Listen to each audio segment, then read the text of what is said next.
Welcome to the Messy Manifesto. I'm Sophie, your host. You might know me as SophzGrid, and I'm here to spill tea, maybe cause a little chaos, talk to some besties, talk to some like-minded content creators, bloggers, people from all walks of life. I want to hear your stories, but I want to connect with you guys, and I want you to know a little bit more about me, my journey as a content creator, my job. I work in social media. I'm a food blogger. I love fashion. I love comedy. Bloody hell, I've got some stories to tell. My God, I've had so many different phases of my life. I have been Effie from Skins.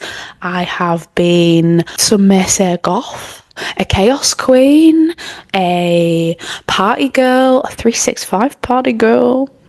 Oh my God, I've lived in different cities.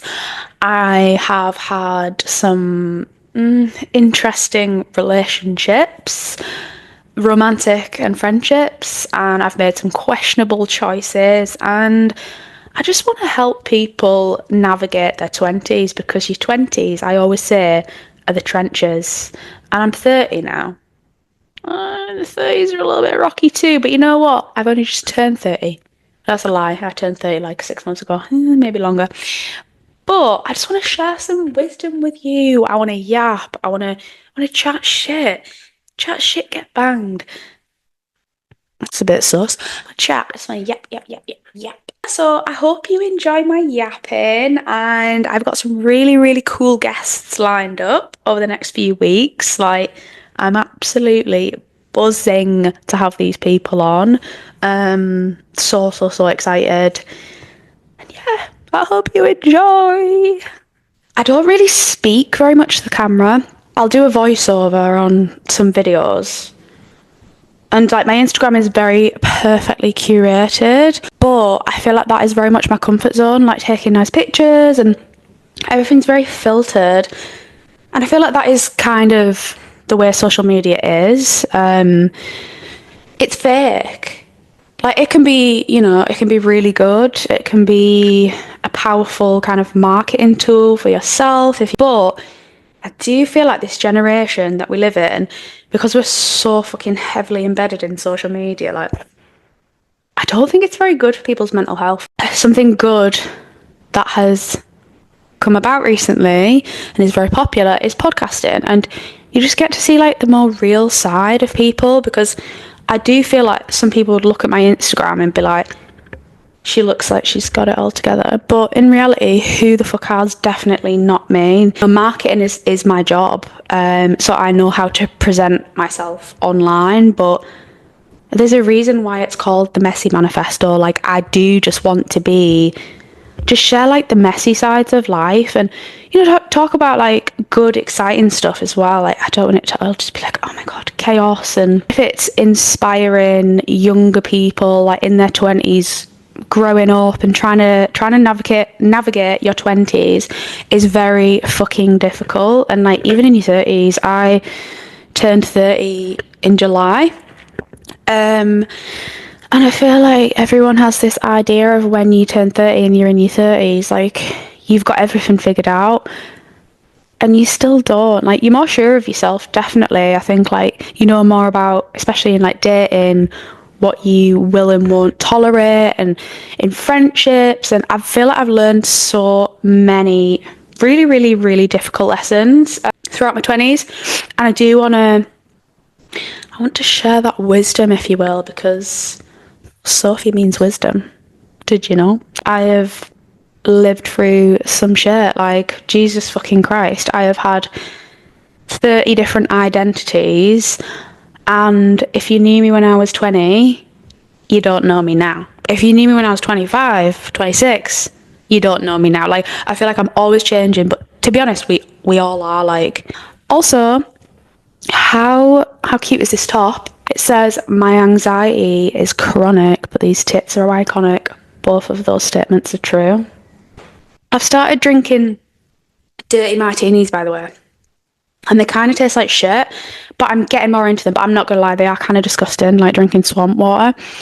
And I feel like people that drink like old fashions, Negronis, dirty martinis have experienced some sort of trauma in their life. I don't know, it just screams trauma to me. That explains a few things. But I've been like trying to wean myself onto them, like force myself to like them. I don't know why. Actually, I do. Because Hallie Batchelder, you might not know who she is if you're in the UK, but she's got a podcast called Extra Dirty, and I love her. She's fucking hilarious. Like, she reminds me a little bit of Tana Mojo, who I'm actually going to see. By the way, Tana's tickets for her cancelled podcast. That's what it's called, cancelled podcast. She does it with a co-host, Brooke Schofield. They were quite expensive. It was nearly 50 quid in Manchester, but the first date sold out. Anyway, I'm going on my own because I want to get inspiration, and I love like messy, chaotic, unapologetic, controversial, out there women. Like, those are the people that I just love. Like, I fall in love with these women online. But, you know, like, Tana has been cancelled several times, and that's why her podcast is called Cancelled. But she keeps coming back. She doesn't let it keep her down. And I feel like there's so much pressure on women to be, I don't know, demurely, be cutesy, don't be outspoken. Like, especially with social media, like everything, it's like all about overthinking the way you present yourself, and it's all perfectly curated. And I just feel like we need more authenticity, which in a way is probably kind of rich because it's my online image is very curated, and like I edit my photos, and I feel like everything has got a filter on it now, everything. So, and it's hard to not play into that and try and, you know, always be focused on your image. I think if you can at least have an authentic personality, then it's something that I want to settle into more. Like, it's not gonna, I keep looking at my sign, how cute is it? It's not something straight away where I'm gonna like be really, really comfortable with it. I think it's gonna take a little bit of time, but I am quite an open person, and I'm open, but then online I'm not. So like, I want to share more just about just being a bit fucking messy. Everything's so politically correct, and I think like a little bit of political correctness is good to a certain degree, because does it stop people from being fucking crazy incels and whatnot? No, it doesn't. But I do understand like a bit of it. But then I kind of think that people have gone too far. Like, on TikTok, it's like people will just go absolutely savage in the comments and try and cancel everyone for anything. And it wasn't like that 10 years ago. Like, people obviously did, a culture was different, and like people said questionable stuff that shouldn't be said. And I do think it's good that we've moved into a culture now where we are calling out like toxicity in Hollywood, or just people that are like in the spotlight. But I think there's like a fine balance. I've seen a lot of content recently how, you know, how Gen Z always joke about, and they try to like take the piss out of millennials and say that millennials are really cringe. And I saw this really interesting video. I'm gonna have to try and remember what the creator was called, but he uploads, it's kind of like sociology takes on social media and popular culture. He's on Instagram, I think he's on TikTok too, and he spoke about how Gen Z, for the most part, like obviously not all of them, hashtag not all Gen Z, are a very conservative age group.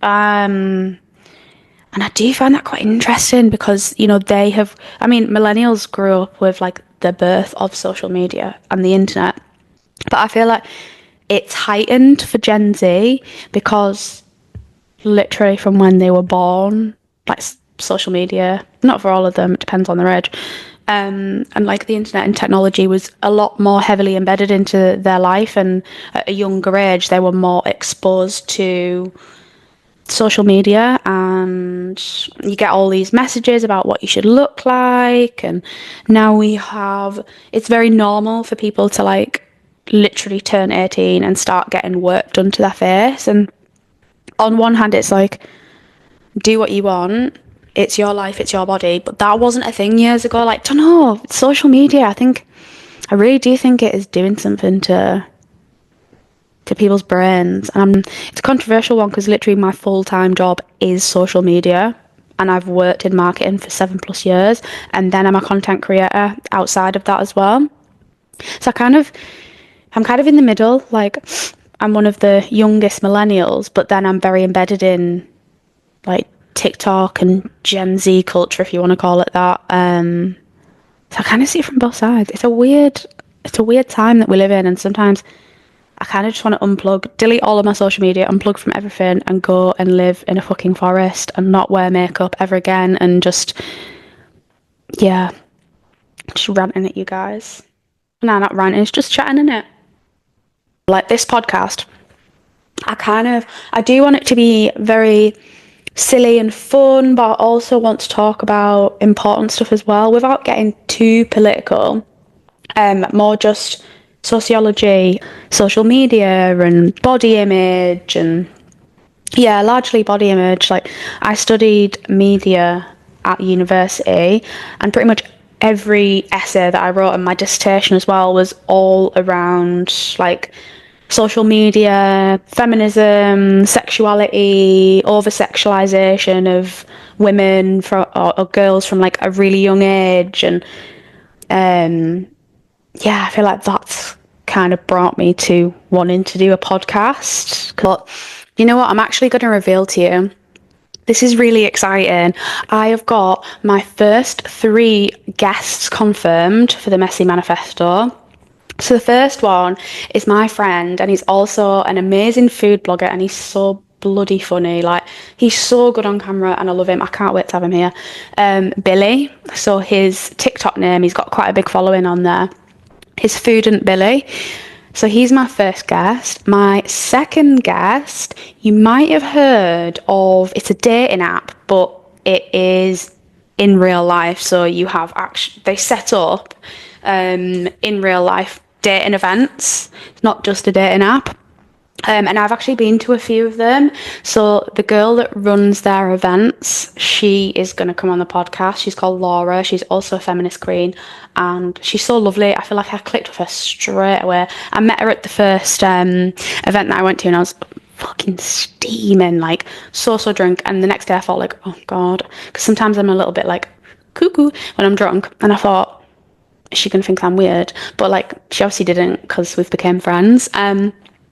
Also, I should mention that it is the biggest dating app, in real life dating app in, I think it's the world. Right, guys, this segment, this part. So I asked my audience on Instagram to send me questions they would like me to answer. Some were quite spicy. And yeah, we've got a whole different bunch of questions, so I'm going to answer them. Okay, first question. Oh, we're getting deep. What would you tell your 15-year-old self? Oh my goodness gracious. Oh, to be a lot more confident in yourself. It is no secret, I always talk about it online. I do struggle with my mental health. I do struggle with anxiety. And I think like I didn't realize that when I was 15. I didn't know why I was like chaotic and like party girl from a young age. And I had, there was like ways that I tried to like deal with it. But what would I tell my 15-year-old self? That you are going to look at yourself in 15 years and you have, I don't want to say manifested life, because I haven't manifested all of this. I've worked my fucking ass off for it. You are going to have the life that you are like dreaming of. I'm not saying my life is perfect by any means, but you know, like moving to big cities on my own, being really daring, like working in a career that I've always wanted since I was little, and coming out with a first at university and achieving these things.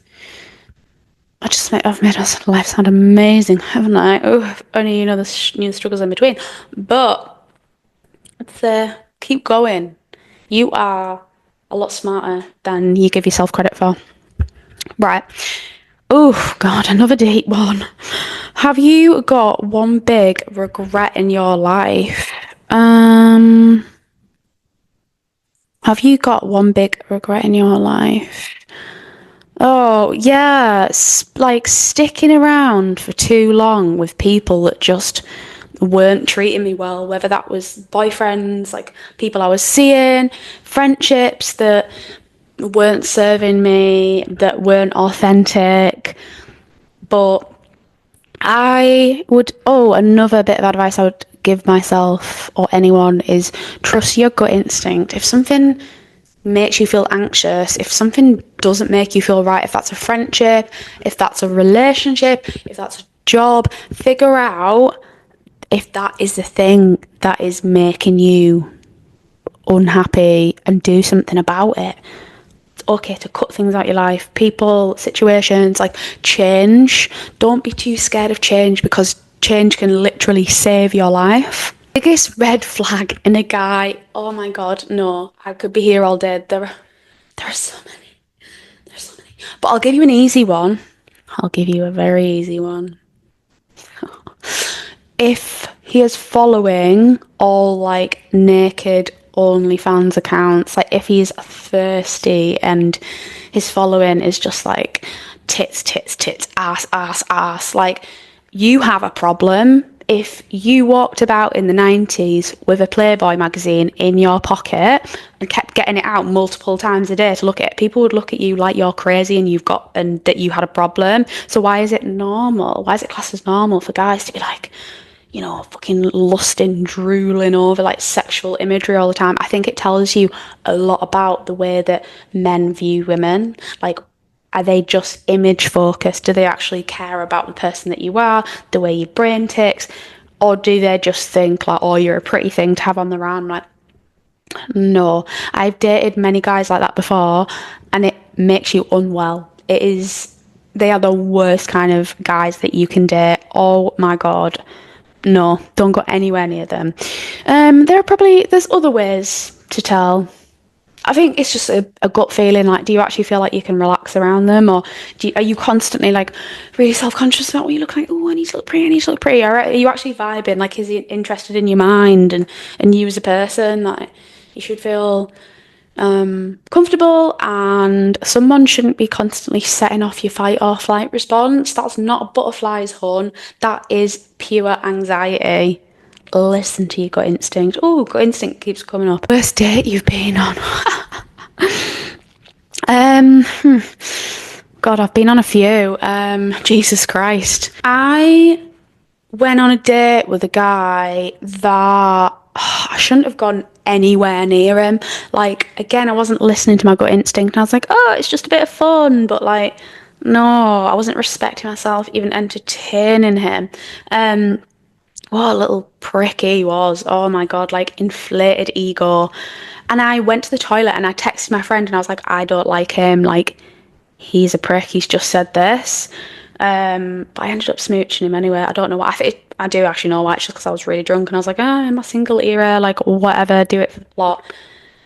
I should have never given these guys. They make me feel sick. They make me so angry thinking about them. He was like, oh, I'd be really offended if a girl didn't kiss me on the first date.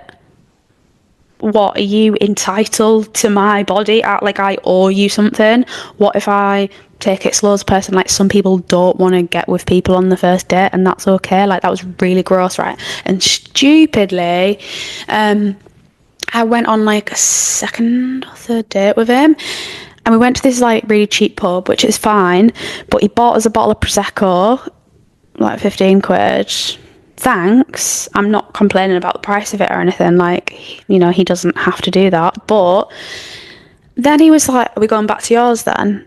And I was like, no, I said that my friends are coming round to see my new flat. Like, I've told you that I've got plans afterwards. And he was like, he got really pissed off basically because I wouldn't let him go back to mine to have sex with him. Like, I barely know you. I've met you a couple of times. Who the fuck do you think you are that you have spent, let's half that bottle, right? You spent 750 on me. So now I owe you myself. What the fuck? What? So he was like, when I said no, he was like, well, you're going and getting the next bottle then. Horrible little prick. He said some other stuff about how, like, his family, he's shown them that he's like won, or he's made it in life because he's slept with a lot of women. What kind of family do you have where that's something that they're egging on and like, I'm sorry, but there was something very off with him. It actually makes me really getting really angry and passionate speaking about it. So that's that one. How has your confidence evolved over the years? When I was younger, I had no self-confidence and I used to just drink all the time and like numb my anxiety. Like, I didn't realise that I had anxiety disorder. I didn't realise it. And I do still struggle a lot with, like I say, my anxiety and mental health. And I do still have rough periods where I'm just not feeling myself and I'm really depressed and down in the dumps.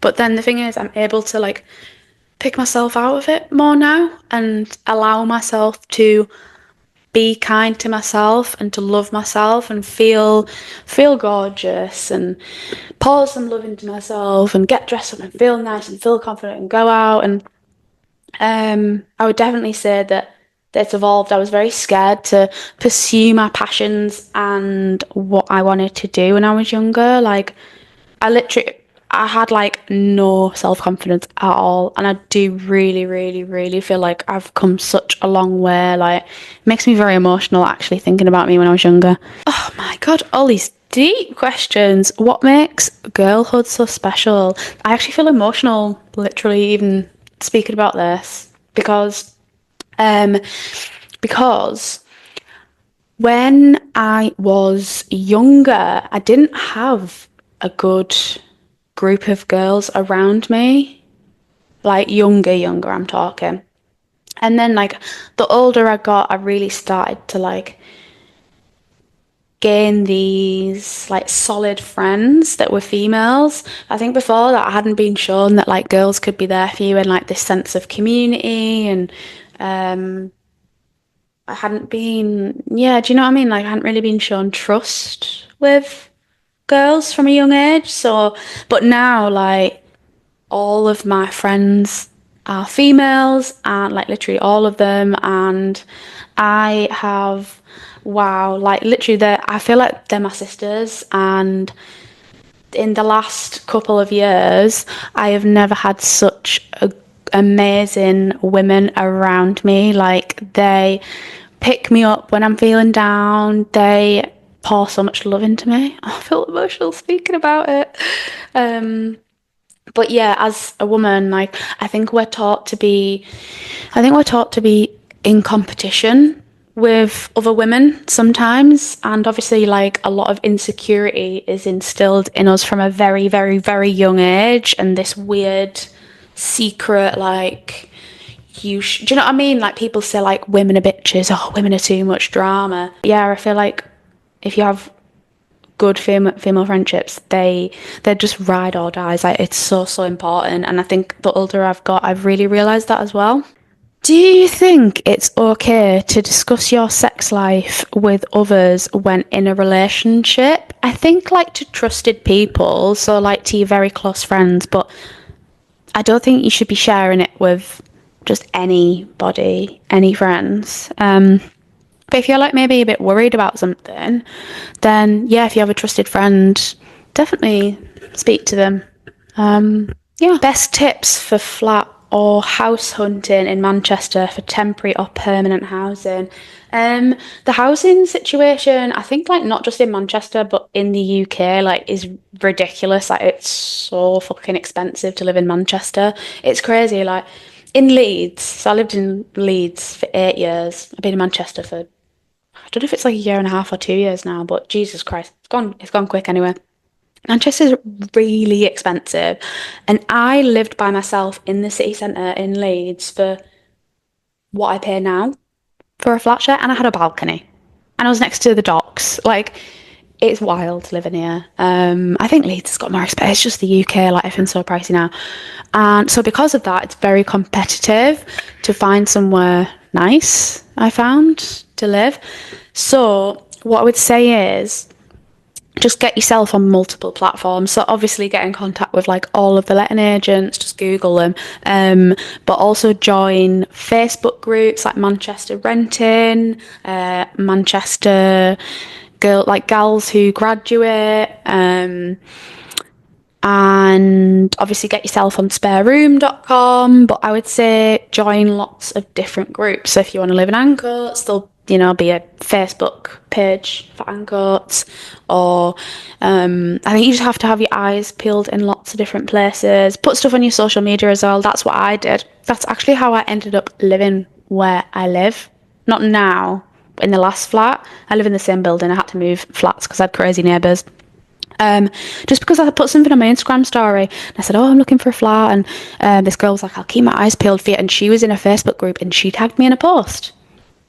So yeah, something you've always wanted to do but fear has stopped you. This talking to the camera, putting myself out there, putting my personality out there. I think just the way that the climate of social media is now, people are very, well, no, it's kind of always been like this. People hide behind a screen, and like people can be very just like bitchy and negative and judgmental. And I think that's something that I've really, really learned with my content creation.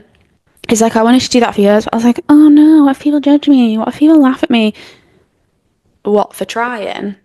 Like, do you know? And I've been doing it for 3 years now, my page, and I've done all sorts. Like, I've been invited to Leeds Festival. I've had paid campaigns. I have worked with Motel Rocks. I went on a campaign brand shoot. I went on a photo shoot for a place in Manchester the other day, and I've met people, and I get invites to places. And obviously, I've had to graft for 3 years. That doesn't just happen instantly. But yeah, don't let fear hold you back too much, because really good things can come from putting yourself out there. And if people have bad stuff to say and they want to judge, a lot of the time it's just because they're absolutely miserable and not happy with their own lives. I can't stop stroking. This is like a bosom. Do you think women need men? Short answer, no. I think that men struggle more being single, whereas, and it's true, like literally speak to any old person and ask them this question, and it's something that I always hear, like speaking to the older generation and like speaking to my mum about it, and she works with like older people, and she tells me certain things, and it's women are a lot happier by themselves because we know how to like put ourselves out there and meet other women and go and like do different activities. And I'm not saying men can't do that, but I think like women have a better sense of community and openness, and they're able to like share with each other, whereas I feel like guys, they do just kind of rely on women a lot of the time. Like, I don't know. Have you ever been in love? Oh my God, these are really deep. I think I've maybe been in love 2 or 3 times. So once when I was 18, 17, 18. And then, unfortunately, a relationship I had when I was 25, and he was fucking awful. Like, gross, just traumatic. That's probably a story for another day. Like, oh my God, awful. When I invite Laura from Thursday Dating on, I'll probably tell that story. And then third time was someone I got with, well, my ex-boyfriend in Manchester. And yeah, those are the 3 times, I would say. Tips for moving to a new city. God, I probably have many. Give it time, because I didn't like Manchester when I first moved here. I hated it for the first, I don't know, 10 plus months, maybe even longer. It took me a long time to settle in because I was made redundant right before I moved here, like when I'd signed the contract for an expensive flat here. And it took me 5 months of job searching. I was running out of money. I was like, I can't stay here. What I'm going to have to do, I'm going to have to move back to Darlington, move back in with my mum. And yeah, I had like really shitty experiences. Like I was followed home from a night out. I had like men start on me, like barge themselves into me, like screaming in my face. And I had a lot of like weird stuff like that happen. And that painted a picture of Manchester as like, I felt really unsafe. Like, I felt so unsafe. I'd lived in Leeds for 8 years and I'd never had any experiences like that. You know, there's kind of dodgy people everywhere, but I don't know. Oh, someone nearly smashed a Stella bottle on my head. I was like walking past a bridge and he like chucked it at me. I don't know what the hell all that was about. But don't let that put you off Manchester because I do like it now. And my next question is favourite thing about Manchester on a lighter note. There's so much going on. Like it truly is a little mini London. I think London is too much for me personally. Like I'm burnt out in Manchester. Not just because of Manchester, like my own stuff. But my favourite thing, it's northern. And oh, this will offend Mancunians. To me, look, I'm from the northeast. I'm very, very northern. It's kind of the south of the north. That will enrage people. I'm not saying it's southern, but do you know what I mean? Like because of that, it's this big city and there's a lot more, I would say a lot more opportunity here for if you're in whatever you're into, music, fashion, culture, but you're like there's just more going on in Manchester than other places, which is why I moved here. Hello, people are going to be fuming that I said it's the south of the north. Sorry. What's your ideal dream date scenario where the man takes charge and plans and uses initiative and just romances and just takes the lead? I've been on dates, like a lot of dates where I haven't been on a lot of dates, but I've been on a lot of dates where I think because I'm like a food blogger, the guys expect me to they expect me like to choose all the places and like book the places, and it's just not attractive to me. Ew, I'm not your mother. What's your niche interest? Ooh, I don't know, probably loads. Like I'm very on the spectrum and I do get hyperfixated on things. Comedy? That's not niche though, is it? I love comedy. I love comedy. I'd love to work in something to do with that. But it's not niche, is it? Sociology, the study of culture, people, humans. Again, that's not niche. But yeah, biggest style inspo. Well, if you know me, you know I'm obsessed with Charlie XCX. I love her. There is an influencer, and I think she lived in Manchester. Now she lives in London. Shit, I forgot her name. I'll put it here. That's it. Bad Kid HQ. I love how she dresses. She's so beautiful. Oh, girl crush.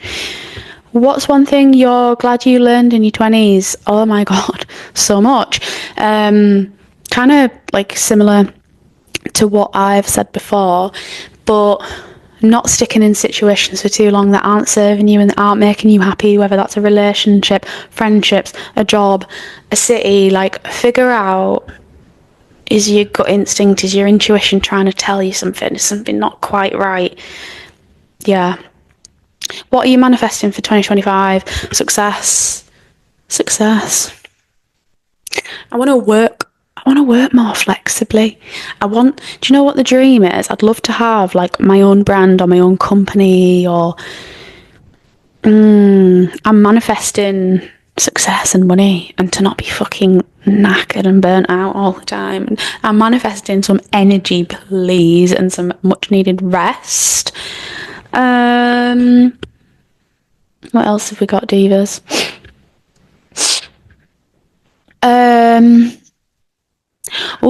What's your thoughts on straight guys having a girl best friend when in a relationship?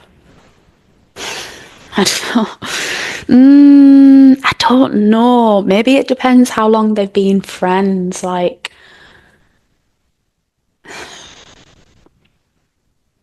I don't know. Maybe I've just not been with many trustworthy guys. Like, I don't know. I think like my last boyfriend, he had like a couple of female friends, and I trusted that he wouldn't do anything. But I don't know. I generally have quite a lack of trust in men, so don't know how comfortable I'd be with it personally, but that's just me.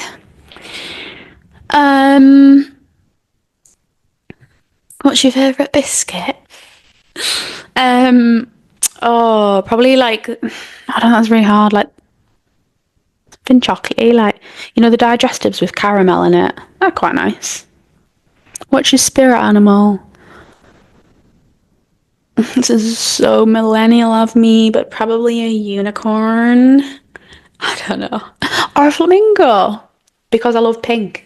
Pink, pink, pink, pink, pink, pink. Which 3 celebrities would you want to attend a dinner party with? I love Louis Theroux, Tana Morshaw, probably someone like Johnny Knoxville, Steve-O, Tyler the Creator. Yeah. Dream holiday destination, Hawaii. I've always wanted to go to Hawaii. I really want to go. Best and worst bars in Manchester. Do you know what? I might save those. Yeah, I'm going to save those for when my friend come on. Like the food related ones, like food and drink and Manchester scene, I'm going to save for when Billy comes on. Friendship breakups and how to navigate them. Gonna have to drink the rest of my dirty martini for this.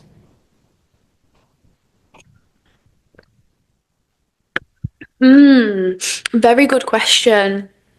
So, in the last couple of years, I've never had this many friendship breakups, and I think it is because I started standing up for myself and actually like not dulling certain parts of myself down, like wants and needs and requirements from relationships in my life, and listening to my intuition. This word keeps coming up, but it's so powerful, and I have a very, very, very strong intuition.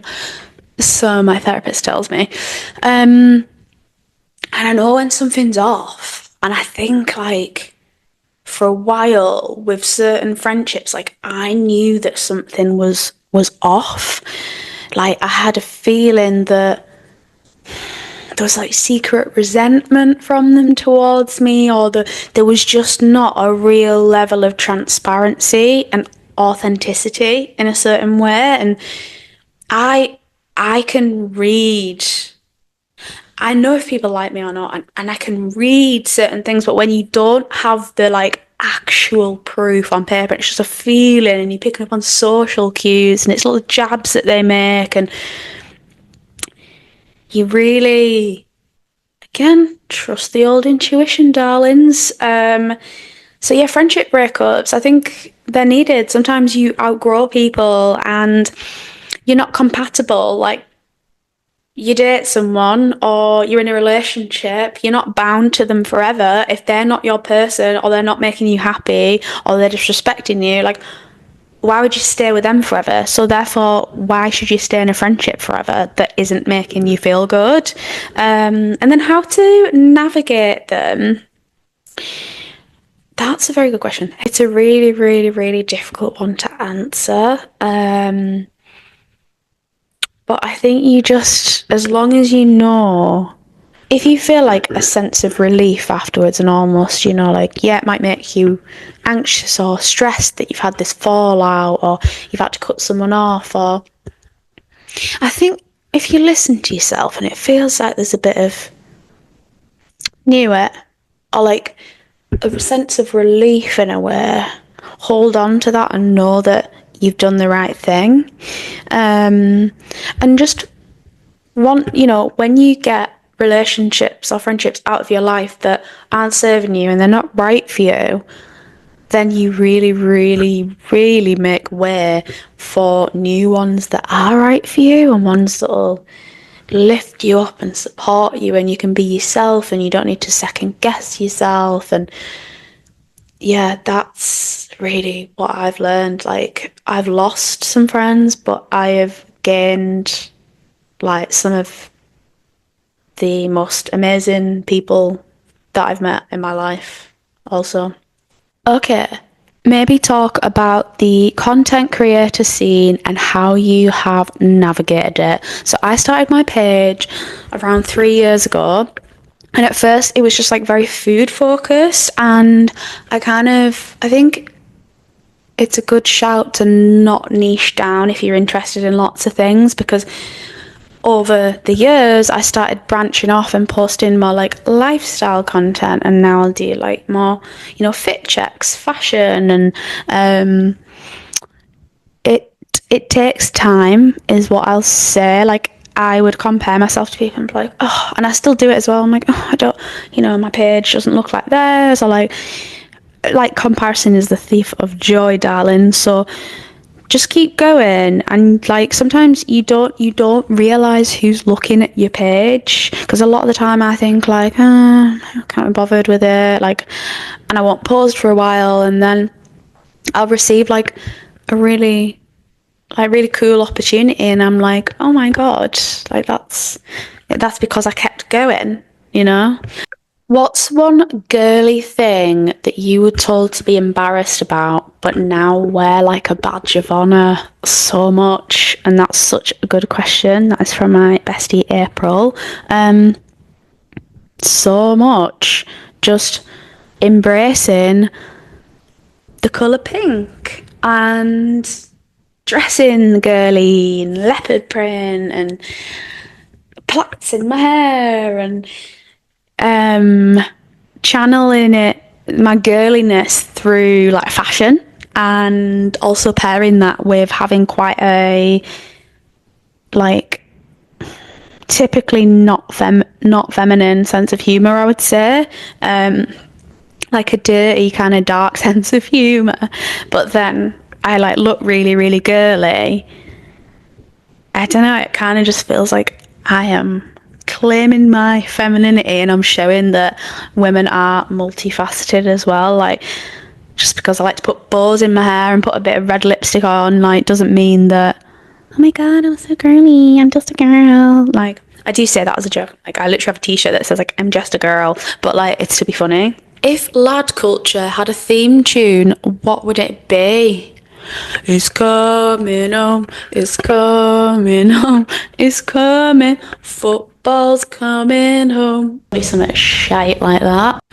What's one question men should ask themselves before declaring they're one of the good ones? Brilliant question. Are you only nice to women that you fancy?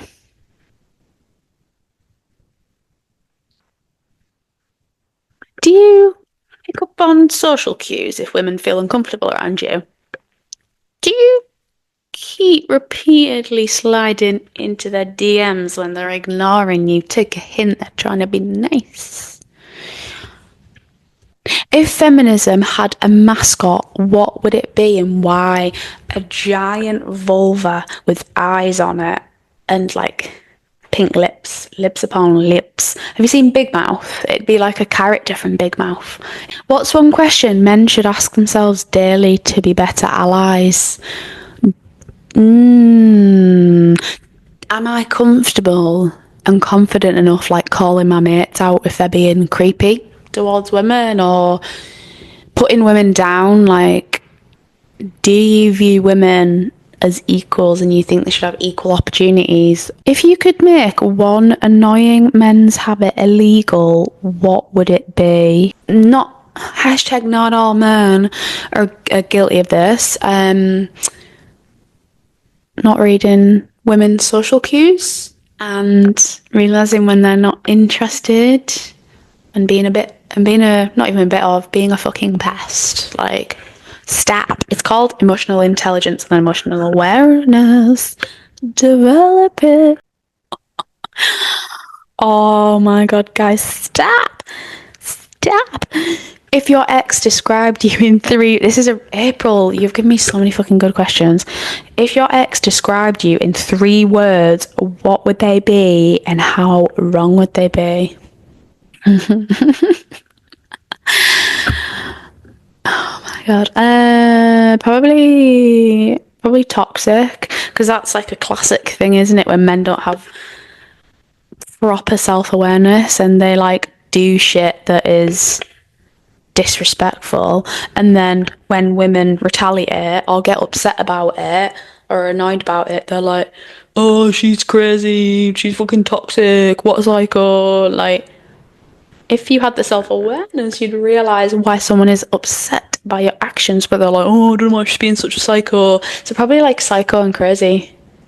But like, what guy doesn't describe their ex as psycho and crazy? Oh my god. What did you do that drove them there? If you had to seduce someone using only a Greg's order, what would it be? Oh, I love Greg's. It would be a nice hot drink. Like, I don't know, how sexy can a Greg's order be? Like caramel latte or something. And then a millefeuille, you know, the vanilla pastry. That. And one of the pizza slices, because they're sexy. Or sausage, bean and cheese melt. Oh my god. I'd actually kill for one of those right now. Holy pain. I want to know how you get your... I want to know how you get your skin so good. It hasn't always been good, and obviously makeup and editing my photos helps.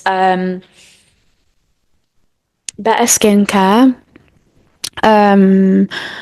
I wash my face more now, which I know sounds really simple, but like I literally just used to use like micellar water all the time before bed, and now I give my face a good scrub.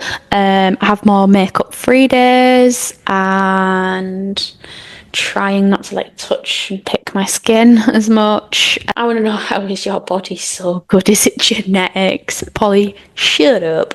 Polly's my biggest height woman. How is your body so good? Well, I have actually, thank you very much, lost like a stone, but over an extended period of time, because I've just been eating better, being like finding more healthy recipes. Like, I'm a snacker, I'm an absolute snacker, but I will like make myself healthy snacks or like just buy low calorie snacks. I don't indulge as much, or like if I'm drinking, I'll have more like gin and slimline tonics, like vodka soda. I'm not having like big pints, and yeah, honestly, I've not fucking exercised because I'm absolutely exhausted. Like, I feel like literally my eyes are closing right now. I'm too exhausted to exercise, and have been for a while, but honestly just watching what I eat as well, and probably a bit of the Joanne genetics helps. Yeah.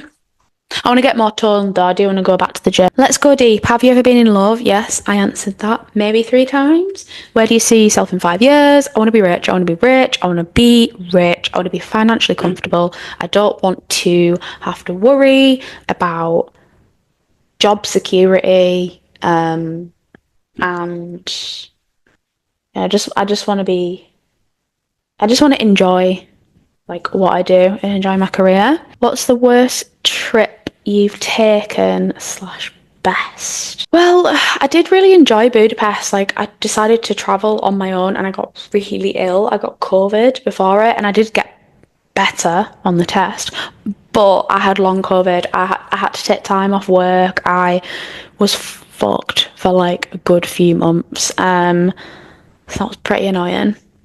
And the best trip I've ever taken, probably when I was a kid, I went to Marbella and my dad's friend, he was rich and he had like 2 Ferraris and he took me and my brother individually and was like driving us around Marbella in his Ferraris and everyone was like taking pictures and I was like, oh, I feel like a celebrity. He also had like a pet parrot or something, and he took us to a fancy restaurant, paid for us, and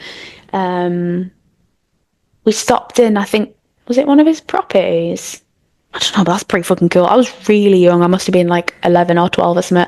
Oh, and I got a little Spanish boyfriend and I bought myself a Spanish book and I communicated to him via the Spanish book. Okay, divas, thank you so much for watching. I've really enjoyed myself. I feel like I've got into it. I was a bit nervous at first. It's my first ever podcast recording, but I hope you've enjoyed my yapping. Please send me more questions. You can message me directly on Instagram.